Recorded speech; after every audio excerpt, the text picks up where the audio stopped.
اللہ اکبر. تو ایک جامع بات ارشاد کر دی کہ ان تموتا و لسانوں کا رطب من ذکر اللہ، تو اس حالت میں فوت ہو کہ تیری زبان اللہ کے ذکر سے تر ہو. قرآن مجید میں ہمیں اللہ تعالیٰ نے یہ بھی حکم دیا ہے کہ مجھے یاد کرو، اور یہ بھی حکم دیا ہے کہ مجھے فراموش نہ کرو. وَلَا تَكُونُوا كَالَّذِينَ نَسُوا اللَّهَ فَأَنسَاهُمْ أَنفُسَهُمْ أُولَٰئِكَ هُمُ الْفَاسِقُونَ. ان لوگوں کی طرح نہ ہو جانا جنہوں نے اللہ کو فراموش کر دیا، اللہ کو بھول گئے. جب کوئی خدا کو بھول گیا تو خدا پھر اس کو فراموش کر دیتا ہے، اور اس کی سزا کیا ہے کہ وہ خود فراموشی کا شکار ہو جاتا ہے، وہ اپنے آپ سے بھی آگاہ نہیں رہتا.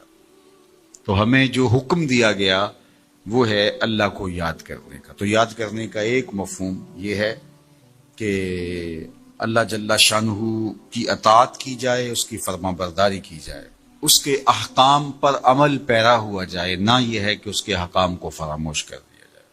یقول اللہ تبارک و تعالی، اللہ جل شانہ خود ارشاد فرماتا ہے، یہ حدیث قدسی ہے، فیما یروی عن ربہ، جو حضور اپنے رب سے روایت کرتے ہیں. اللہ جل شانہ کیا ارشاد فرماتا ہے، سنیے. انا اندا ظن عبدی بی، میرا بندہ میرے بارے جو گمان کرتا ہے میں ایسے ہی معاملہ کرتا ہوں. یعنی بندے کو میرے سے جو گمان ہے تو میں اس کے مطابق معاملت فرماتا ہوں. وَأَنَا مَعَهُ إِذَا ذَكَرَنِي، اور جب وہ مجھے یاد کرتا ہے میں اس کے ساتھ ہی ہوتا ہوں.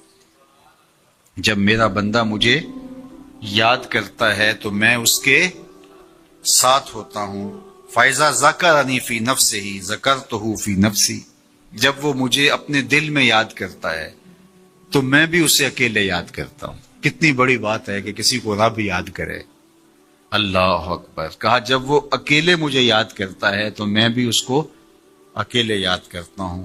وَإِن ذَكَرَنِي فِي مَلَئٍ ذَكَرْتُهُ فِي مَلَئٍ خَيْرٍ مِّنْهُمْ، اگر وہ مجھے مجمع میں یاد کرتا ہے، لوگوں کے ہجوم میں یاد کرتا ہے، تو میں بھی اسے مجمع میں یاد کرتا ہوں جو اس مجمع سے بہتر ہے، اس اجتماع سے بہتر ہے. یہاں نیک بد گناہ گار سارے طرح کے لوگ ہیں، لیکن میں فرشتوں کے اجتماع میں یاد کرتا ہوں.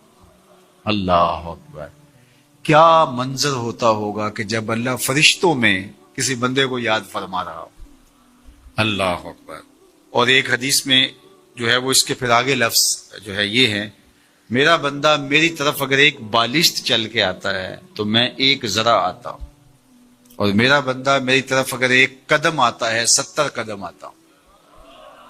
اور اگر میرا بندہ میری طرف چل کر آتا ہے اتیت ہو ہر والا، میری رحمتیں دوڑ کے استقبال کرتی. اللہ اکبر. تو کتنی کرم نوازی ہوتی ہے جو اس کو یاد کرتا ہے. تو یاد کا چراغ کبھی بھی بجھنا نہیں چاہیے. پورا دین ہے جس کے اندر نماز بھی آتی ہے، روزہ بھی آتا ہے، معاملات بھی آتے ہیں، زکوٰۃ بھی آتا ہے، ہمسایوں کے حق بھی آتے ہیں، گلی کی صفائی بھی آتی ہے. تمہارے گھر سے اٹھنے والی شور کی آوازوں سے ہمسایہ تنگ ہے تو پھر بھی تم دین نہیں سمجھے. جنت کی جو تعریف کی گئی ہے، مولوی صاحب تو اکثر حوروں کا ذکر کرتے ہیں، لیکن جنت کی تعریف میں ایک جملہ قرآن نے یہ بیان کیا، لا یسمعون فیہا لغوا ولا تاثیما. جنت ایسا خوبصورت مقام ہوگا جہاں آپ کو ایسی آواز سننے کو نہیں ملے گی جو تم سننا نہیں چاہتے.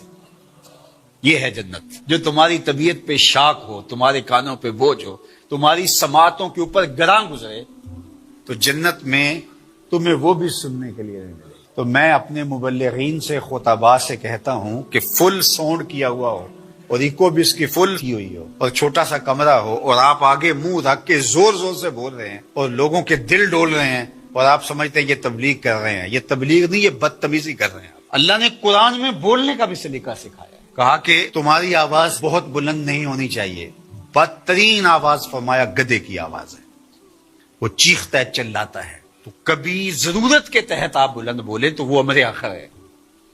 آپ نے دور تک لوگ ہیں اور آواز دینی ہے، یا جنگوں کے اندر ریجز پڑے جاتے تھے، وہ ایک الگ بات ہے. لیکن عمومی طور آپ جب لوگوں سے ہم کلام ہو رہے ہوں تو آپ کی آواز لوگوں کے کانوں پہ شاک نہ گزرے، اذیت نہ ہو. بعض اوقات خطیب حضرات